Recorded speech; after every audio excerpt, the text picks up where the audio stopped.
Pinadidisqualify ng isang task force ng COMELEC ang congressional candidate dahil sa masamang biro sa solo parents at iba pang pahayag. Diringgin pa yan ng mismong COMELEC pero sabi ng kandidato tila hindi tugma ang mungkahing parusa sa kanyang pagkakamali. Nakatutok si Maki Pulido.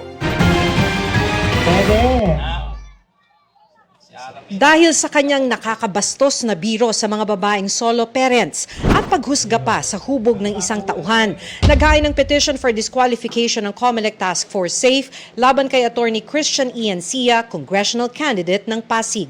Nilabag umano nito ang COMELEC Resolution 11116 na nagbabawal sa diskriminasyon. Hiningi rin sa petisyon na huwag iproklama si Sia sakaling tapos na ang eleksyon at manalo siya. Because we are electing candidates to a public office, no? They should be held to a higher standard.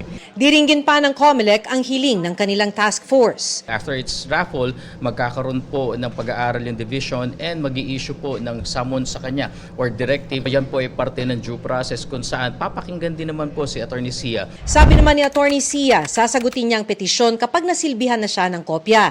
Pero hindi anya siya sang-ayon na ang tamang parusa para sa isang inappropriate joke ay agarang diskwalifikasyon. Dapat anya tugma ang parusa sa nagawang pagkakamali. Pero kung ang di magandang biro sa kampanya ay katumbas ng disqualification, dapat din anya itong ipataw sa mga di natupad na pangako noong mga nagdaang kampanya.